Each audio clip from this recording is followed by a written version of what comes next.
Y'all ready for this? Bravo.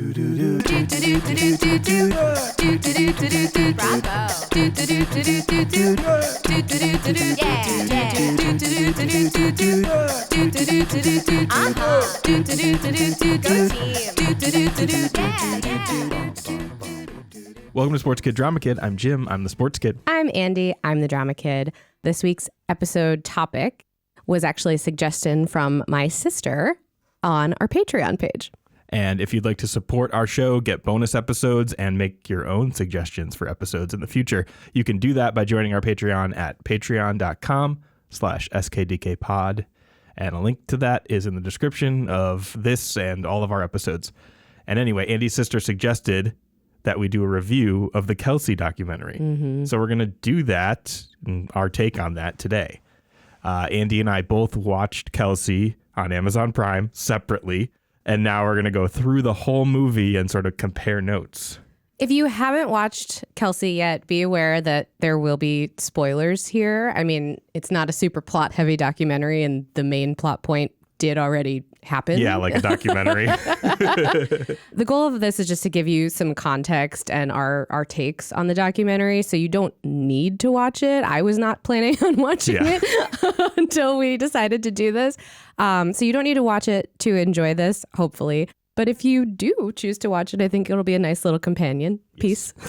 Yeah, it would be. And I think with that out of the way, we can get into it. So I'm going to start with just some general notes. This was the most watched Amazon Prime documentary ever. Oh, wow. Until, I guess, the new Barry Sanders doc, Bye Bye Barry, which just came out. I think that's like surpassed it or whatever. It's close now. But I don't know who that is. It just makes me think of Bye Bye Birdie. What's that? And here we have reached the ethos of this podcast. I don't know who Barry Sanders is, and you don't know what Bye Bye Birdie is. I've heard Bye Bye Birdie. Well, it's fine. It's a musical. Right? Yeah, it's a musical called Bye Bye Birdie. Who's Barry Sanders? Is he an athlete? He's a running back for the Lions. He was. Okay, I see. He retired early, I believe, and it sort of shocked people. Well, it also shocked people when Conrad Birdie decided to join the army in Bye Bye Birdie, but it's fine. Okay, we'll leave both of these things under a shroud right now. So in Kelce, I'm going to read like just the description from the Amazon thing. Okay. NFL All-Pro center Jason Kelce started documenting what he thought was his final year of the NFL. Instead, the film intimately captures the most epic year of Jason and Travis Kelce's life. From starting a hit podcast together, Jason's wife Kylie being pregnant with their third child, and ultimately meeting each other in the Super Bowl. All while Jason grapples with the decision of his retirement. Mm-hmm. Mm-hmm. This was a question I had because as I was watching this, I was like, they couldn't possibly have known what was going to pan out when they started filming this documentary. No. And so I didn't realize that the documentary was just, the original purpose was just to document his last year. Yeah. I had to read that in order to know what they were doing here. Because also even more insane stuff has happened since the filming of this documentary related to the Kelce brothers, which we may or may not get into. Yeah, maybe at the end. So this movie starts with Jason Kelce on the Rocky Steps in Philly. Mm-hmm. Which the art museum. Have you ever run those? Every year of my childhood on a field trip, yes. Do you feel strong and prideful when you do so? I remember feeling strong, but also like I am incredibly out of breath, but I don't want to embarrass myself in front of the like cool athletic boys who are already doing this at the top of the stairs. Oh yeah, they have to. But yeah, that's a classic thing. There's also a statue of like Rocky at the art museum with his gloves up. Okay, in case people forget. In case people forget to do that. Yeah. So, Jason on the Rocky Steps is giving his now famous, in Philly at least, speech after winning Super Bowl 52 in 2018. Mm-hmm. And he's dressed in a full-on Mummers costume and gives an impassioned speech about how Philly is never respected and always counted out, but they find a way to win anyway. Mm-hmm. I wanted to ask you, being from Philly, what the deal was with that Mummers costume. I'm assuming Mummers is like Lions Club or Rotary Club or kind of something? So I knew you were going to ask me this. I literally have in my notes like, Jim is going to ask me to like give a historical background on the mummers that I cannot give. But I did do some research, so we'll get into it. To be clear, I am not from Philadelphia. I'm from a suburb of Philadelphia. As a current Chicagoan, I know it's very important to make the distinction between suburbs and actual city proper. And before you get into the description of it, what I'm describing here, just to be clear, is Jason Kelce's giving this like, we just won the Super Bowl speech after like the Nick Foles Philly Super Bowl. And he's wearing this like super colorful, flamboyant, sequins, very shiny, sequined, almost New Orleans sort of like Mardi Gras costume. Definitely. It had purple and green, which I know are very like Mardi Gras colors.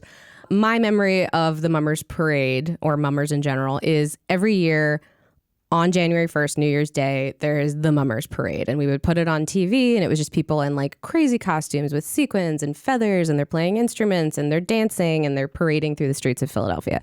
General revelry. The history of the parade is a little confusing and spotty, but basically it traces back to like the mid 17th century in Europe, and people would put on costumes and do little like comedy skits about, I think, the government and politics and what was happening. And eventually Swedish and Finnish immigrants brought that to Philadelphia. And I believe starting in like 1901, they changed it into like the Mummers Parade. So that's what he was wearing. I mean, I think it's slightly important to note that like the Mummers don't have like the best history all the time. They've made some not super politically correct choices as far as like costuming and makeup and whatnot. But anyway, it's a fun celebration every year. That's why he's wearing that costume. It shows like Philly pride and Philly celebration and whatever. All right. So moving on to sort of the first scene where you see Jason not in a Mummers costume ranting to Philly fans. By the way, that speech that he gave was pretty crazy. Like it definitely pumps you up. And if it wasn't about the Eagles, I would be really pumped if it was like a Packers speech. Yeah, I hear you. I mean, he's a great public speaker. Yeah. That comes up a lot in this documentary. Like the man knows how to give a speech. Yeah. So Jason Kelce, in the sort of first scene where you see him, is talking about aging as a football player and all of his injuries. And they sort of flash through like x-rays of all the bones that he's broken and things that he's messed up in his 12 years in the NFL. And in the movie, he's about to go into the 2022 season. So not this season, but the one before. Right. And he talks about that year, maybe being his last in the NFL. I think he was like 34 or 35 in the movie. Super old. So I just turned 35, so I can relate. In that opening scene where he's kind of talking about that, he's pumping the soreness out of his muscles. I looked it up. It's electrostimulation. And it's like these little diode like things that like hook up to you, like if you're getting a medical procedure, but they actually like massage the muscles. Yeah, they send like a current into the muscles. Yeah. So it's a way for you to like strengthen your muscles without painfully doing exercise. Yeah. You have to supplement it with other things, but it's like kind of a miracle for injury treatment. I'm sure it is. Do you remember though when there were like, you could like get abs just by sitting. There were like infomercials. That's what that reminds. Yeah, it did kind of remind me of that. But yeah, I guess it's sort of like a supplement to training, and especially in his case when he's like so sore he can't move. Yeah. He's doing that to still get some sort of stimulation in those muscles so they like heal faster. I wrote, I really do not understand how people can play these line positions. You are literally trying to be a wall that people are just running into over and over again. Yeah. So Jason Kelce, who we're talking about, is a center. Yeah. He's the guy who snaps the ball on offense and is at the literal center of everything. Yeah. He's electrostimulating himself. I wrote down that Jason Kelce is kind of like that guy from the Hometown HGTV show. Oh my God, he does. But less Southern. Yeah, no, for sure, less Southern. My brother and I decided that we were going to take this old barn that was not necessarily special to this family in particular. It's just in the town. It's an old barn, and we had the wood, so we're gonna turn this into a nice little game table. And then maybe a bed too. That this family said in particular that entertaining is really important to them. So we're gonna make it a game table. And then also sleeping.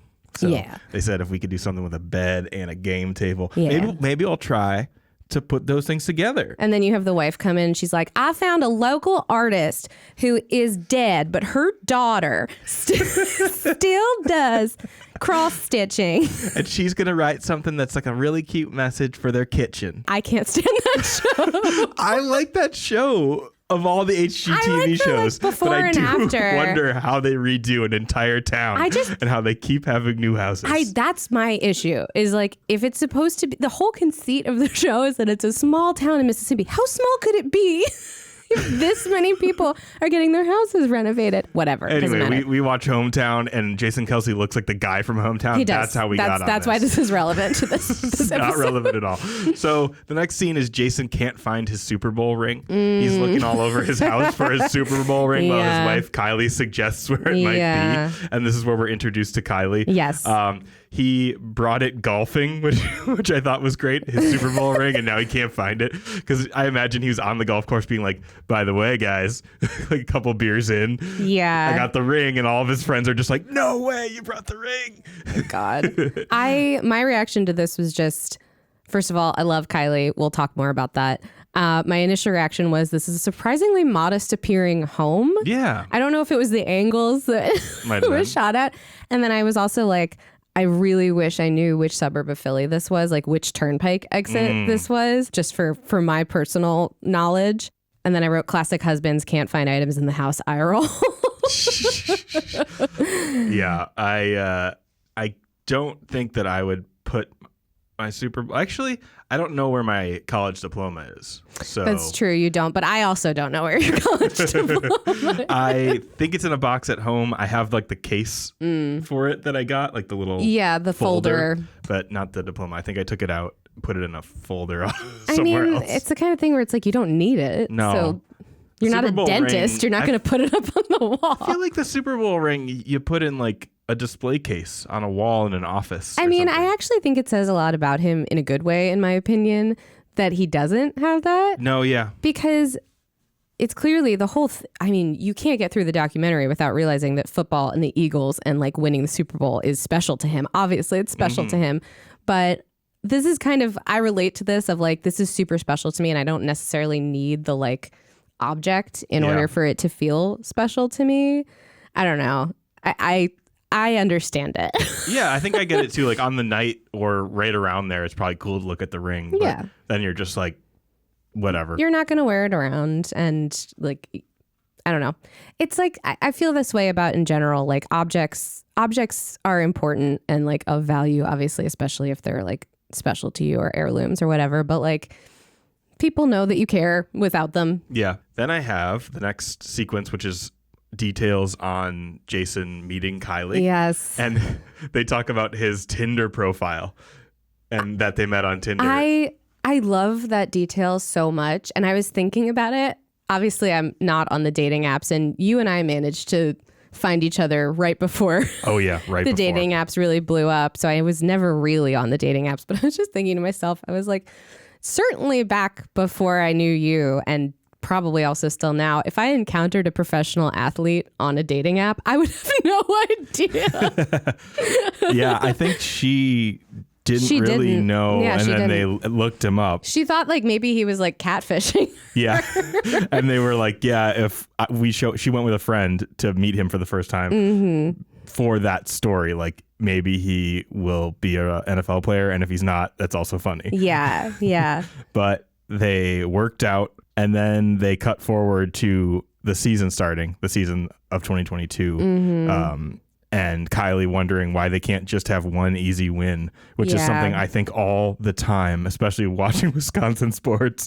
Like the game's supposed to be easy and they somehow find a way to make it difficult. I feel like that's every sports team feels that way. Every sports team does feel that way. I will say, like, there have been a lot of situations where Wisconsin teams, and I'm talking Packers, Badgers, what have you, like they really like to get your hopes up and then completely destroy them. Yeah. Just a quick note here. I had never thought about what it's like for the families who are like in their homes watching the games that their family members are in. That has to be so weird. Yeah. Like you're literally watching your spouse do his job, but his job is being an NFL football star. It's so strange. And the other thing I wanted to mention is like Kylie reminds me her general aura reminds me so much of like girls I grew up with. I don't know if it's like a Philly area thing or whatever, but like she's like gorgeous but tough as nails and like very snarky. Her overall thing, I was just like, she reminds me of like a suburban Philly girl that like I have known many versions of in my life, like in a good way. Like I think I would have wanted to be friends with her. I don't know that I would have been cool enough, but I think I would have wanted to be friends with her. Yeah. She seems like she might have been like an athlete. Definitely. She gives me, I think I looked it up. I think she played field hockey and I was like, yeah, of course she did. Yeah. Then we do a flashback to Jason at his old high school, or like not a flashback, but like a walkthrough of his old high school. And he's walking past jerseys of him and his brother, Travis, who played for the same high school in Cleveland Heights High School in Ohio. We see footage of the brothers, and this is where Donna and Ed Kelce appear for the first time. Yes. The parents. The Kelces, Travis and Jason, have played all the sports growing up, and they show like photos of that time. And the parents stayed together for the kids, even though they didn't have a great marriage. They like made a weird little like detour in the doc. And it was kind of vague. It was like Travis was like, I did notice that like they didn't sleep in the same room, and I thought that was weird. But are they still married now? I think so. I think it's like a story of like redemption. Like they stuck with it for the kids was kind of what they were. I mean, saying. Normally I would be like, that's a bad choice. And I still maybe think that's a bad choice, but it worked out for everybody and everyone seems happy and fulfilled. So I'm not going to judge that. Like the narrative they have on it now is like, it all worked out. We stuck together and therefore like Travis and Jason were able to like be these great athletes. I mean, I don't disagree with the sentiment. Like if you choose to have children, and become parents, it is your job to like support them. And if you feel like the best way you can support them is to like maintain the family unit, then like, sure, that's fine. I had a couple notes here, like all of the talk about them as kids, like getting like rough with each other and like playing all these different sports reminded me so much of like talking to your mom about you as a kid. Mary's favorite thing to say about Jim when he was a kid is that he was, quote, relentless. For good or bad.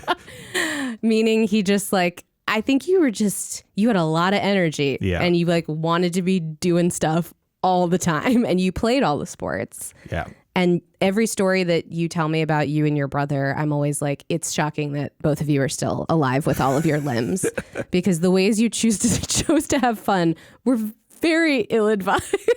I don't know. Just boxing each other until one of us got knocked out. Not in the head, just wind. The wind. Just the wind knocked out. Just the wind knocked out. Yeah. Oh, and then I also wrote, the documentaries I typically prefer to watch have home videos of school plays and dance recitals in them, not home videos of football games. And then I also was like, oh, they're from Cleveland Heights. That's why their podcast is called New Heights. They will eventually start a podcast together. Yes, they will. I also wrote here, Travis Kelce is so early Channing Tatum circa Step Up. I don't know if that will translate to everyone, but if you've seen the movie Step Up starring early Channing Tatum, I don't know. There's a lot of Travis Kelce's personality seems to be pulling from some of that. All right, Mac, hold on. All right, there's this girl. Look, she asked me to rehearse with her for the showcase thing. That's all. It's life. I threw it out there. I threw the ball in her court. And, I told her, maybe I've seen you rock the stage in Arrowhead. You might have to come see me rock the stage in Arrowhead and see which one's a little more lit. So when they're in the high school with Jason, they talk a little bit about how he didn't get a D1 scholarship and he felt sort of down and out. And like his parents were like, if you want to do it, you're going to have to work harder than everyone or whatever. Yeah. And he eventually walked on at Cincinnati and was picked in the 6th round of the NFL draft. And you have explained this to me. Walking on means you get into that college and you can go and they will let you play football, but they're not like you have to pay to go to college. Yeah, they're not giving you a scholarship. You're just Right. like, you're getting into the university as a student Yes. who also plays football. Right. And then usually, they give you a scholarship if you're good later. I looked up notable alumni of Cleveland Heights because they showed that sort of wall with different athlete jerseys on it. And I was chuckling because they had, other athletes and things, but they also had obviously Travis Kelce, Jason's brother, and listed in the notable alumni for Cleveland Heights High School, it says Travis Kelce, 2008 graduate, NFL player for Kansas City, Taylor Swift's boyfriend. They listed it. Someone updated it, even on the notable alumni of the high school.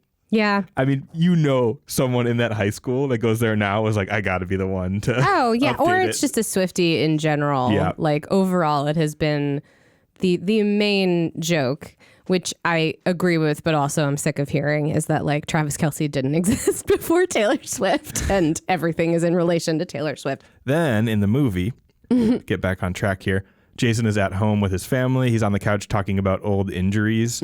Seeing him in pain in the backyard is rough, just like limping around trying to pick up kids and lift kids. Because you really see in that moment, like he's probably getting pumped full of painkillers and stuff to play football and does a great job. But then when he comes home, he's feeling like, all the stuff that I would feel if I like went to the gym and lifted times a million.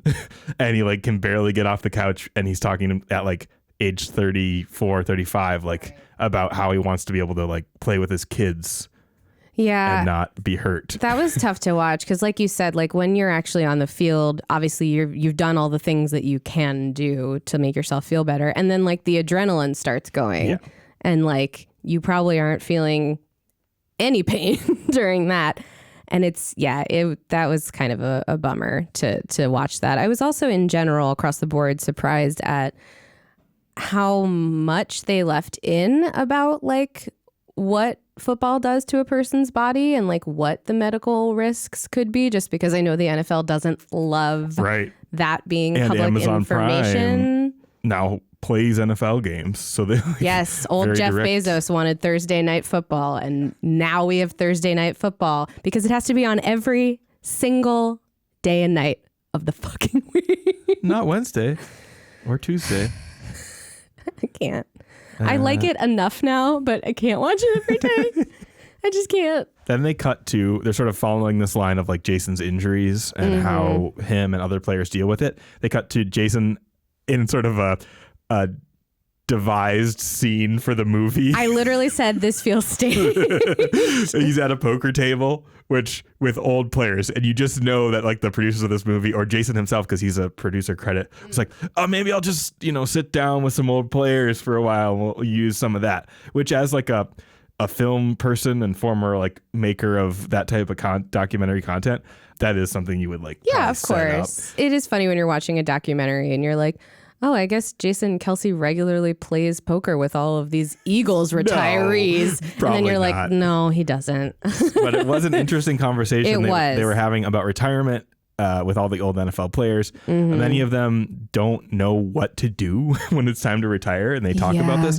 One guy talks about just not getting a call after his contract ran out and thinking, I guess I'm done. Like, imagine that as your career. You've only really been like working per se for at most like, I don't know, 20 years. If you're Tom Brady. Yeah. Like that's got to be, and not only are you only working for a short amount of time, you're working at a very like high stress, high commitment, high investment level job. Like you have to kind of be all in. It has to really be your identity. So much so that you're like sacrificing your body for it.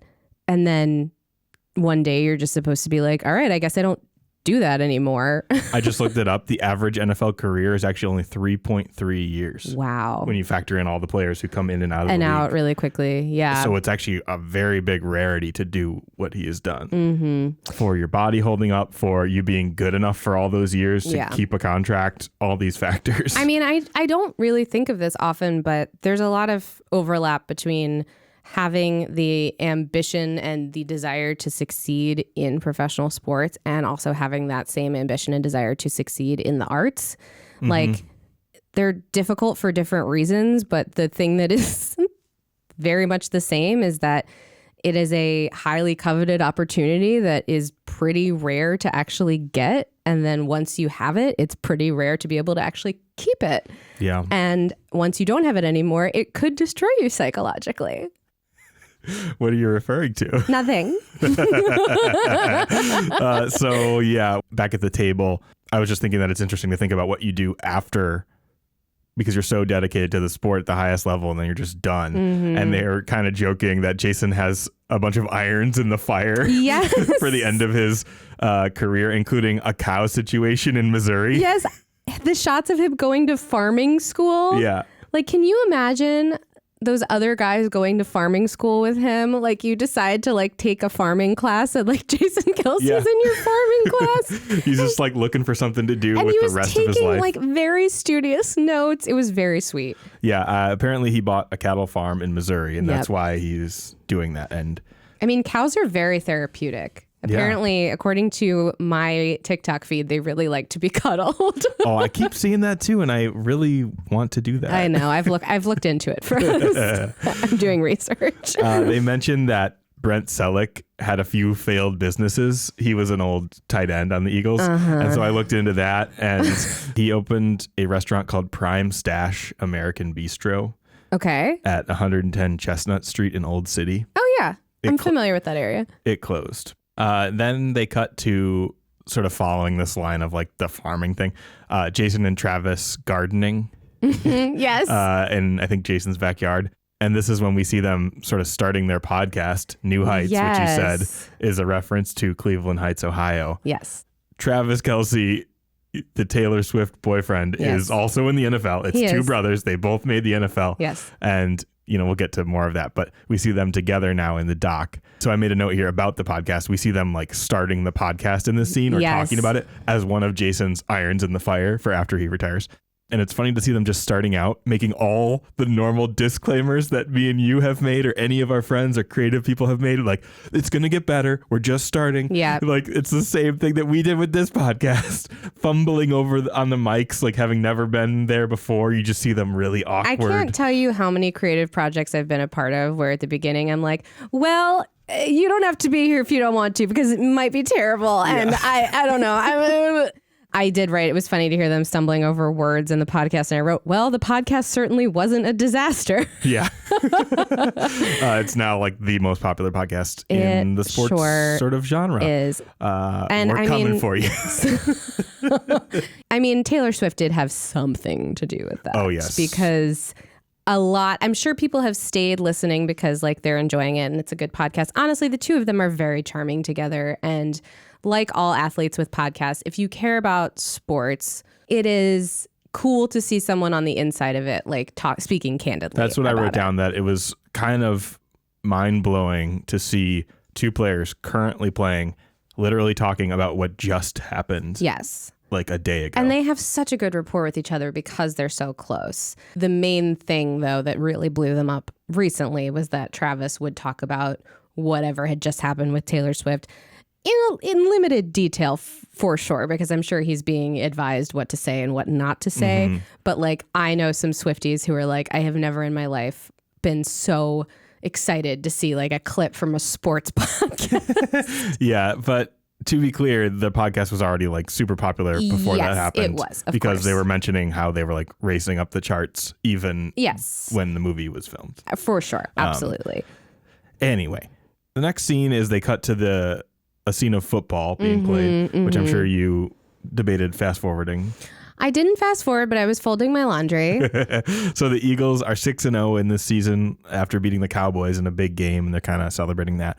And then we cut to the story of Travis and finally get to sort of his background in the doc. And they have this story of him getting kicked off the team at Cincinnati. Yes. He got busted for weed before their big bowl game and kicked off the team for like the next whole season and that bowl game. Yeah. And this was cool. Jason went to vouch for Travis because they were both playing on the same Cincinnati team and was basically like, hey, my brother fucked up, but you got to give him another chance. And I promise, like, I will put my name on the line too for him, which I thought was cool. I thought that was cool. I also was just like, God, this is such like classic young person story of like, everybody is smoking weed, I am sure. Yeah.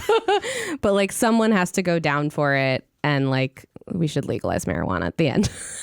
So yeah, technically Kelce at the time was a quarterback, but after his suspension, he had time to think and time to like talk to the coaches about how he could actually be most effective, because he wasn't, an incredible quarterback. He was very athletic, but they transitioned him to being a tight end, and that's how he sort of got that position. And when he came back, he was awesome, kept his act together or whatever, and the rest is kind of history. And he was a 3rd round draft pick in 2013. Wow. And now is one of the best tight ends to ever do it. 2013. Yeah. Then this was a fun one. They cut to the recording of the Eagles' Christmas album. Yes. And I wrote down that Jason sings kind of like a gruff Bruce Springsteen Meatloaf sort of thing. Like he really leans into that, baby, we were born to run. Yeah, I have no issue with it. This is a thing that particularly men who are like, I can't really sing, but I can carry a tune. And they add some like drama to it in the form of like effort and gruffness. Yeah. Which is fine. Honestly, he was on pitch. He was good. It's like kind of that like gruff blues musician. Yeah, blues Santa. Yeah, bluesy Santa.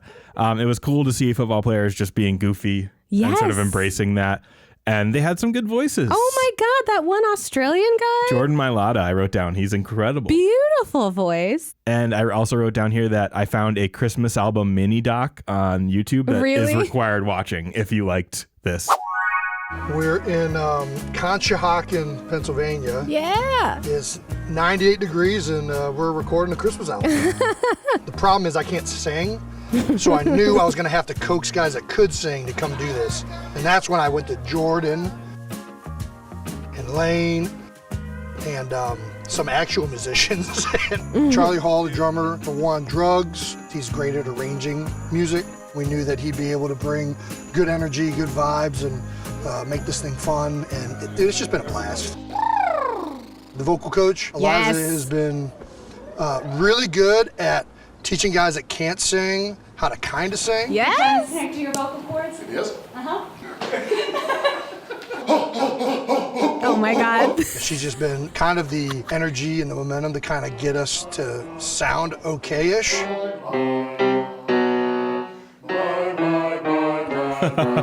is the best.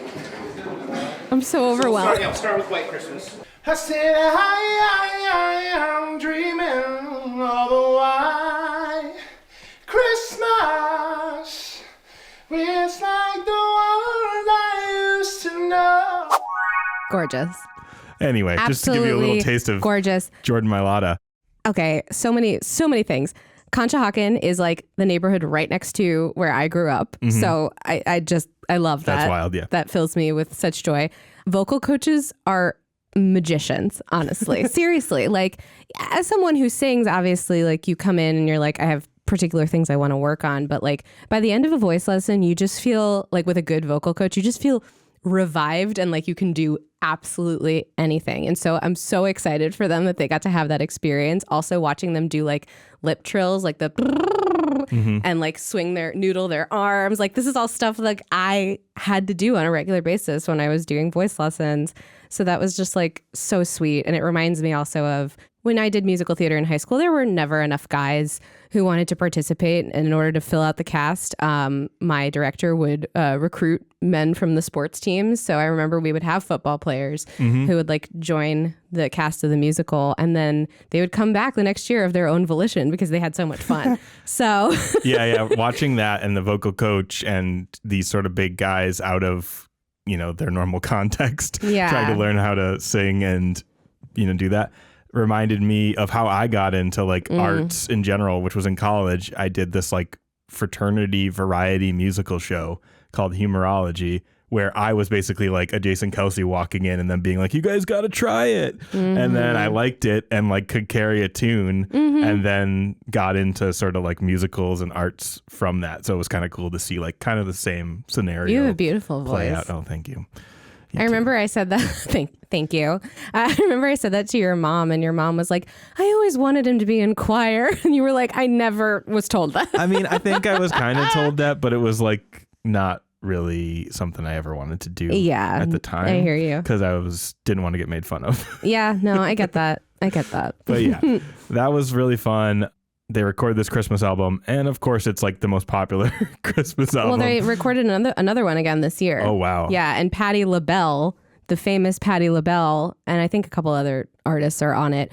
But what's extra funny about Patti LaBelle is that she's singing the song This Christmas, which I don't know if you've ever seen the video of Patti LaBelle singing This Christmas at like a former tree lighting ceremony, but it is one of the funniest things you will ever see. Oh, I've seen this. Yeah.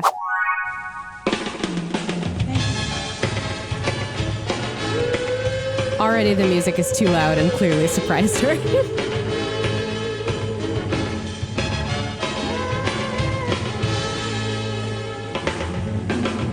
Hang all the mistletoe. I'm gonna get to know you better. This Christmas. Where are my background singers? Oh, baby, and there's the wrong words on the cue cards. I don't know the song. This Christmas, I'm gonna have them all I can. Because I don't have the right words and I have no background singers. So I saw that. I haven't looked into it, but I saw that she is singing on This Christmas on the Eagles Christmas album. And I just think that's such a funny... They probably did something with that. I hope so. Yeah. It's a funny redemption arc because that is just one of my favorite videos of all time. The background singers didn't get their cue. She doesn't know the words to the song, and the cue card person is clearly like fucking up. Yeah, so that whole scene with them at the recording studio is awesome. And like I said, that mini doc on YouTube is definitely worth watching. Yeah, as well. clearly. All right. So the next scene is I have written the podcast gets popular and they have people yelling, I love your podcast to Jason while he's on the field playing for the Eagles, which I found really funny. Incredible. I was like, we need people to yell this at us on the street someday is what I wrote down. I love your podcast. The next scene, it gets more serious, and it's Kelce sitting down talking about how he's worried about his health and his future and sort of like brain damage issues and the dangers of playing football, which have become more and more known as there's more studies and more time has passed when they're keeping an eye on it. He says he's very aware of the dangers of football, and it seems like he's afraid of what could happen to him. And he's sitting by like a nice backyard campfire that I am jealous of. And he seems to find peace in the fact that his career and setting up his family and being like a Philly hero is worth whatever comes next, at least for now. I mean, is it a life that we would choose? No, but we also don't have the option to choose it. But I think that's a very good way of looking at it. Again, I was super surprised that they left this in just because I know that the NFL does not like it being public knowledge that repeatedly getting hit by other football players and getting hit at head injuries is obviously not good for you in the long run. I like that he addressed the fact that he's like, guys of my generation, football players, like we know what the risks are. Like we're not going into this not knowing what the risks are. And I like that he's thought about it and is like, if this does end up compromising my health, like it will have been a good trade-off because I did get to like make my family prosperous and be a hero in Philly and contribute and whatnot. I think it's a healthy perspective to have. So he's going to play anyway. So I'm glad that he's at least thought about it. Yeah. And one other thing that he mentioned was, I think we often think of these traumatic head injury blows as being these like defenders in the open field smashing each other head to head and like knocking you out. But he's getting hit in the head every single play on the line. It's not quite as like intense of trauma, from like a guy running at you, but it's like snap the ball, immediately go block and kind of hit heads with the defensive tackle, probably the other biggest guy on the field every play. And so it's just kind of a constant bashing of your head into a guy's shoulder or into his head or thing. I mean, that's absolutely crazy. I mean, I think more about like, and Kylie also addressed this in the documentary, but it's like, it's hard on Jason, but it's really hard on your significant other to be like, I don't know like what shape this person is going to be in down the line. Like, oof. That's heavy stuff. And then good storytelling here. They cut to Kylie pregnant with their third daughter, sort of coming off of him thinking about the long term. His kids are all so young and he's already sort of nearing the end of his career. Is one thing I wrote down, which is weird to think about a kid growing up with a famous athlete father because most of their lives aren't actually going to be with that. They may not remember any of this. Yeah, like they'll remember going to these big games, like just generally how any of us remember. Maybe, like depending on how young they are, Right. Like the youngest one that's just born may not remember that their dad played football. I mean, and the oldest one, I was thinking about this, like, I wonder what her memories will be like when she gets older of like, when I was really little, I was just constantly like in like at football games and like my grandma and grandpa were on the TV. Yeah, right. Yeah, it's kind of wild to get thrown into. It is wild. I wrote down here from this scene, I was thinking about what would you do if you were done with football or a comparable thing? And I feel like I would just want to lean into not doing anything work-wise, but then I'd probably get sick of that pretty quick. Because he's talking about how he wants to have all these like things going on. What am I going to do next? And I feel like, especially at like a relatively young age, that's a common thought you would have, but I was like, I probably would want to like just sit there. Just chill, maybe. Yeah.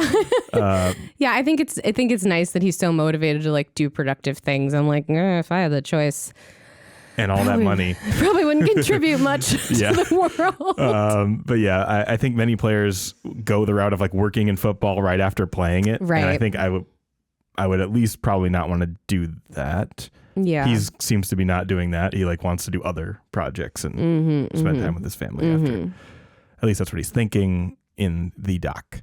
Then we cut to another football montage. It's the NFC Championship game to go to the Super Bowl. Love a good football montage. That game was tough because Brock Purdy, the quarterback for the Niners, who they played to go to the Super Bowl last year, got hurt in that game right at the beginning. So we really didn't get to see the full juggernaut Niners versus Eagles fully loaded that we wanted to see. But nonetheless, the Eagles won the game. This whole time I'm watching this, I'm like, I know this is a documentary about a season of football that already happened, but I don't remember what happened. And it wasn't important to me at the time. So to me, it's just like watching a movie.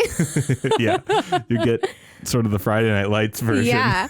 I'm like, are they going to win? I don't know. I wrote down here as well that I love that Jason went to a bar after that huge game to watch his brother play in the other championship game to see if he goes to the Super Bowl. And he had like a Chiefs sweatshirt on. Chiefs shirt and at Chicky and Pete's. Yeah. What was that place? Chicky and Pete's. We went to a Chicky and Pete's at the airport. Yes. In Philly a couple times. Yep. So Chicky and Pete's is that like a chain of Hooters-esque things? I think it's more like a TGI Fridays. Okay. Not that there's anything wrong. I love a Hooters. There's nothing wrong with that. But I think it's more like a TGI Fridays. Yeah. Oh, I wrote down here just because like I was watching Jason watch his brother play football. I was like, it has to be so weird to watch other people do your job. And I said, like, I never had to watch someone else help run a fundraising gala for a nonprofit arts organization. Are you sure you want to do the Excel spreadsheet like that? Oh, that's not enough volunteers. Some of them are going to like just not show up day of. Someone might steal everyone's coat. Jim is referring to an actual thing that happened when I was coordinating volunteers for a fundraising gala for a nonprofit. It would be painful for me to watch someone else go through that. So I can't even imagine watching your brother play. Do the same kind. I mean, the thing too is that they have similar jobs in that they both are offensive linemen. Sort of. Well, Kelce's more of a pass catcher. Right. But they play during the football performance. They are on stage. At the same time. No, they're not on stage. Well, when they're playing each other, they're not on stage at the same time. At different times. But yes, they have the same side of the ball. They have the same part in Swan Lake, if Swan Lake were a football game. Yeah. Or the we'll go with that. Nutcracker. So next up, the Kelces are going to the Super Bowl against each other. Yep. And this is the huge news story. I thought it was funny they did a montage of just the deluge of headlines, interviews, all done about the brothers playing each other. This is the first time that Donna Kelce gets a big moment in the spotlight. Yes. Every place like Good Morning America, our favorite, and other types of places were interviewing the Kelce brothers, or if they couldn't get the Kelce brothers or someone wanted a different angle on the story, they would call Donna Kelce or Ed Kelce, the parents, and get their take on their kids playing in a Super Bowl. Yeah, there was that funny moment where Jason was like, his dad was like, I gotta go. I have to go do an interview. Yeah. He's got an interview with the New York Times or something. Yeah. I appreciated that they addressed how exhausting that was for them. Like, it was exciting, but also that like all of the overwhelming amount of press was actually kind of distracting. Yeah, for because you're them. prepping for the biggest game. Yeah, like it's already a lot of pressure. And then on top of that, you're just being so heavily focused on. And I was just thinking to myself, I was like, the Super Bowl is not here yet, but like it's got to be just as bad, if not way worse, with all of the like Taylor Swift stuff going on. God, like, yeah. I know they're both like probably fine about it and it's exciting, but like, ugh, I mean, I'm sick of it. Yeah. Yeah, it's got to. And it's not about me. Yeah. Then there's a funny scene of Kylie quieting the kids for Oh my them to God, record yeah. the podcast, because now they're like showing the podcast has been going on successfully or whatever. And I thought it was very annoying and funny that she's trying to quiet them down while Jason's recording, being like, see how dad's being serious and talking in the other room? He's recording. She was like, but I have to dance. Yeah. Yeah. I don't know how old she is, but I have twin almost 3-year-old nieces, and man, they're just funny. They will not be quiet when you want them to be, but they're funny. Very funny. Jason and Kylie then talk leading up to the Super Bowl, and it's kind of like a stressful at-home situation. Like, how are we going to get this whole thing done? Because you see the stress that you're talking about of them all being at the center of this media spotlight, as you are anyway if you're going to a Super Bowl, but even more so with the Travis, Jason, Kelce family drama that is playing out. Jason's eating Papa John's in this scene, just right from the box, which I loved. Love to see it. Gotta have that garlic dipping sauce. Yeah. Oh, for sure. So yeah, they're talking around the table. Jason's wolfing down some Papa John's with the garlic sauce. And they're talking about how they had to pay $50,000 for tickets Oh, yeah. for all their family and friends. And I sort of get it, but also, like, shouldn't the players... That struck me as get a weird. discount? Once again, similar to the concussion stuff, I was very surprised that they left that in, because it's kind of outing the NFL for like, you're not gonna just let his whole family come for free. Like, are you serious? And they were talking about whether or not they wanted to do that, which I thought was like, even for people making millions and millions of dollars. Yeah. It's a lot of money to throw down $50K in one charge. So for a kid who, as Kylie mentioned, is not going to sit in the doesn't seat. want to go to the game, $4,000 ticket. Yeah. I thought it was, at least cool that they were like aware of that and didn't think that expense was like just an easy thing. Yeah. Yeah. I mean, that sort of made me be like, this is a bad look for the NFL. Like, these two brothers have all of the press is on them for this game, and you're really not gonna like just comp the whole family. Like, Jesus, are you That's serious? Insane. That made me mad. Yeah, that really was. But annoying. like, that happens also in the theater world too. I can't tell you how many times I've been like, okay, so my parents can have comps, but these other people who are important to me have to pay for their yeah, they might get like a 10% discount. Yeah. Something like that. My God. Use a link from a third-party site. Yeah. So it's the night before the Super Bowl in the next scene, and Jason is getting super emotional, speaking to his team about how hard it was to get to that moment, which, again, another instance of him sort of public speaking, so emotional, like holding back tears, but still being like The man should become a speechwriter after this. He is an insanely good public speaker, and it seems genuine too. I also just wrote, like, I had no idea that there was this level of like speechifying happening in sports. Yeah. Like if you watch a sports movie or if you watch Friday Night Lights or whatever, there's a ton of like overwrought emotional speeches given by coaches or players or whatever. But you assume like, oh, it's TV or it's a movie, like that doesn't actually happen. And then you watch Hard Knocks or you watch something like this documentary and you're like, oh, it does happen. Yeah, I think the coach and player speech before the game is always a thing. Like someone's going to say some words. It's like a sermon. Like it's very... Yeah, it's like that final thing to get pumped before going out. And I think this might be a case where the media portrayal of it influences like an Ouroboros. Like people are like, oh my God, I got to be the one to give a speech like in that movie. And then they do it. And then, yeah. Yeah, you can just also tell that based on like the vocabulary that they use when they're talking about other stuff. Like the number of times the word adversity came up.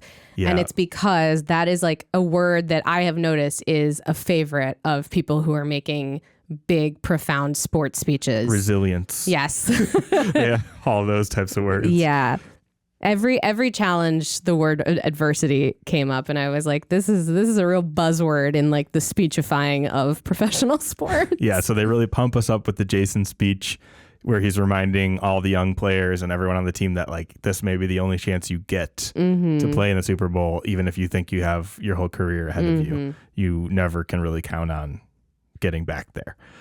So the Super Bowl is the next scene, and it's the Eagles losing to the Chiefs in a dramatic fashion. And there's a very cool moment that has been played, in sports media, but relived in the doc where the brothers meet after the game. And Jason's obviously upset, but he's happy for his brother, and he goes running to find him first. Yeah. Which is very cute. That made me... I cried a little bit. The like sibling love in this is like out of control. I don't know. Siblings are just like, they're the only other people in the world who have your parents, which like is obvious. But when you think about it, you're like, that's wild. There are other people in the world, in my case, in your case, only one other person in the world who has your parents and grew up in your house, like had almost the same like formative years that you had, which is like kind of the most significant thing you can have. It's crazy. Yeah. And a lot of this documentary, whenever the two brothers got going, and they're very emotional men, they cry, which is amazing. Every time they got into it about like how special their relationship is with each other, I just was like, I miss my sister. Yeah, it's very much a sibling movie. Yeah, for sure. And in the way that Frozen is really a sibling love story movie. Anyway, continue.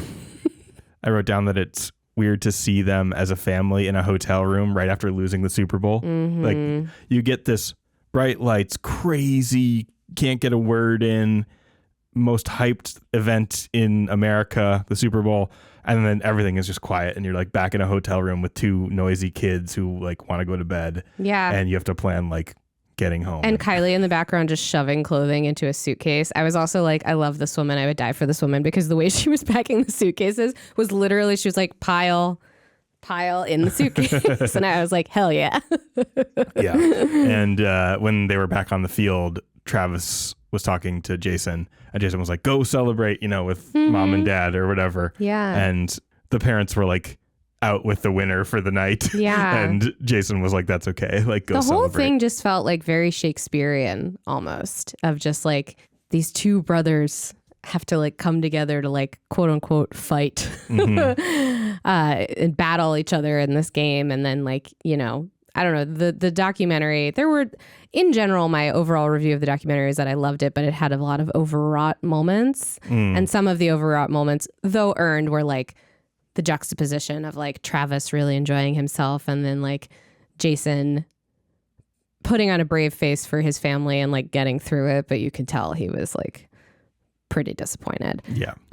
So yeah, the whole thing felt very Shakespearean to me, and like it's the battle of these two brothers, and one will be victorious and one will be upset. We didn't really mention this too much earlier, but Kylie was having their third kid and was like very pregnant. Yes. While going to the Super Bowl. Yes. And she brought along like a nurse. Her OB. Yeah. And was thinking about, oh, am I going to have this kid at the Super Bowl? Yeah. And they really kind of like leaned into that. She brought her doctor who was going to deliver the baby with her. Kylie was like, everybody seems really concerned about the state of my uterus. And it turned out that on the podcast, Jason had just been like casually had been like, yeah, like in the event that like Kylie's going to bring her OB with her just in case. And like of course, because the internet cannot shut up about the choices that women make about their body. People were like freaking out of like, oh my God, she's traveling when she's that pregnant or like whatever. And I appreciated that Kylie, she was like in the kitchen doing something and she was like, her whole energy was like, fuck this, I don't care. Yeah. Which I appreciated quite a bit. I thought that sort of the funniest line of the movie came around here after the Super Bowl. Kylie is now going to have the baby. She didn't have it there. And Jason really wants to bring a fan. Oh my God. I wrote down, I said, I love the fan at the hospital argument. That is love to me. And she says, I swear to God, if I feel an ounce of wind from that fan during the labor, I will personally end you. She really doesn't want him to bring this fan. And he's like, maybe a fan will be nice. Well, he just like, he was mentioning like, I want to be comfortable. I'm going to be sitting for a long time, like waiting. Yeah. What I loved about it is not to be too gross, but it reminded me of like the kind of arguments you and I have, or like two people who really love each other have, where it's like you are ripping on each other pretty hard of like, don't bring that fucking fan. I will kill you if you bring that fan. But they're hysterically laughing the whole time. Yeah. And like, then he takes the fan out of the car and she doesn't say anything. Yeah. It's like, I don't know, that to me is love. Like being able to like make fun of each other, but you're both like hysterically laughing, and like ultimately what ends up happening is you do compromise of like, fine, bring the fucking fan, like who cares. That I just like, I had that moment where I was watching that and I was like, that's love. And I was getting so invested in their relationship. I literally was like, should we be them for Halloween? Like Kylie. Oh God. The answer is no, because Jim and I have a running track record of never making it to a Halloween sick, party. Usually. Or just tired. So finally, we're getting near the end here. Mm-hmm. The Kelces do SNL. Yes. In the wake of the Super Bowl, and the peak of their fame, which at the time was the peak of their fame, which they didn't know how much it would Didn't know they were going to peak again. Jason and Travis do SNL. Travis hosts, and Jason is joining him for like a couple little bit parts. And he feels really bad because he's leaving his family behind and going to New York. And I'm sure he probably like promised Kylie, like, as soon as the Super Bowl is done, I'm here. And then you can kind of sense that in her being pissed, because you know that he said he wasn't going to do that. That they didn't give you much context for the phone conversation, but he says something about how like, oh, he gets on the phone. He's like, I just want to let you know, like, this is the time that I'll be home tomorrow. And Kylie just goes, okay. And I was like, oh, she's so mad.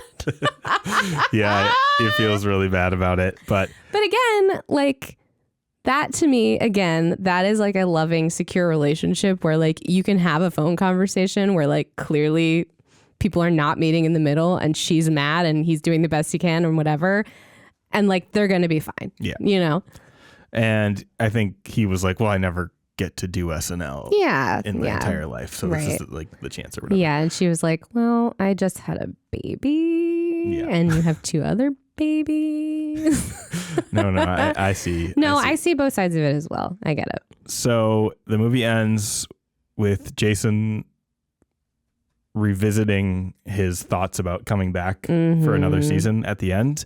And they play a bunch of really annoying clips from like local radio where people are like, can't see past the sports of it. And especially given the context of the whole movie where you actually get to learn about their whole family. Yeah. Those guys out of context sound really tone deaf. It's a bunch of Philly radio people being like, Jason needs to make up his mind if he's coming back. Sports talk radio. And they're only focused on Jason not making up his mind fast enough for the Eagles to make their personnel choices.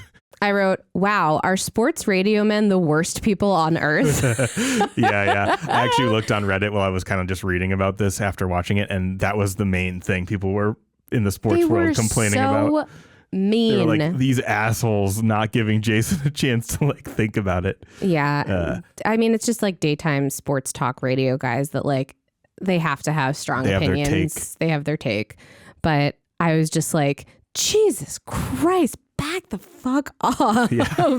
But after all that contemplating, Jason did decide to play at least for one more year, and he's currently playing now on a dominant Eagles team. And the Packers just beat the Chiefs, but they could meet in the Super Bowl again this year, which would be just insane. That would be wild. And I think finally the last thing to say here, add on here, we've been talking about it sort of loosely the whole time, but then there's the whole Taylor Swift thing. Yeah, there is. Kelce, if you've been living under the largest rock ever, is dating Taylor Swift now. And so now they've reemerged into the spotlight, and this documentary, which was already going to be popular, I think blew up. Yeah. With the Taylor Swift stuff, because it kind of came out recently. Right. I mean, I don't have much to say on this because like I myself am not really a Swiftie. Like I respect her. I like some of her music.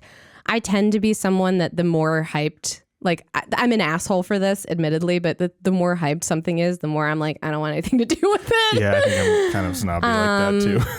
Like I don't know, anytime like a show is really popular and everyone's like, you have to watch it. I'll watch it like 6 years later when no one's paying attention. Like I don't know. There's something about like being a part of like the hubbub and the discourse that like I just am like, I don't want to participate. Yeah. All right. So in conclusion, how do you feel about this doc? Like general thoughts? General thoughts. I actually really liked it. I liked it a lot more than I thought I was going to. All of the brotherly love stuff like got me right in the heart. And I think it was just like a cool inside look at like what professional athletes deal with. I think a lot of the time, especially coming from a non-sports viewpoint, you know, I roll my eyes of like, they're so rich and they're so wealthy. Like, how could they possibly have any problems? And like, that's just not a good way of looking at it. Like they're human beings with very difficult jobs, and jobs that, as we saw in this documentary, like really interfere with their lives and families. I mean, being the significant other of a professional athlete, if you're also trying to have a family and a home and all that, is wildly difficult. And I really appreciated like the way Kylie was pretty candid about like, obviously I would prefer if he would retire because it would be easier for me, but I also want him to be comfortable with his decision because you don't want your husband and the father of your kids being absolutely depressed as fuck because they retired too early. Yeah. I liked that it does sort of bridge the gap for people similar to what we try to do on this podcast, in that they showed how sports sort of interacted with life and their lives, and it was cool. So you don't need to watch the doc if you listen to this, but I think that you should. It has some really sweet, really funny moments. I do think it's funny that this came out around the same time that Travis and Taylor started dating, so a lot of people probably watched it expecting there to be some element of that. Although there is like a Hulu documentary out now that's called like Travis and Taylor. And I was like, oh my God. I think I did see that. That might be our next one of these. I don't know if I have the fortitude for that. Yeah. Well, we hope you liked this sort of movie doc review format.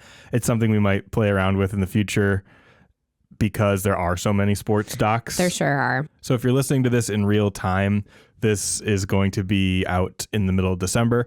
And then the next episode that we would put out if we're doing every other week would be on Christmas. So we're actually going to take a little break. If that's okay with you. The next week. And then we'll be back with a brand new episode in the main feed. 1st of January, I think, falls on a Monday. Nice. So right on the Mummers Parade. Right on the Mummers Parade. But the Patreon episode will still be coming out this month. So we will see you over in the Patreon feed. And if not, we'll see you in the new year. Happy New Year. Merry Christmas. Happy holidays. And there's a woman feeding a squirrel in the Kelce documentary. Oh my God, I wrote that down. So if that sways you at all. All right, bye.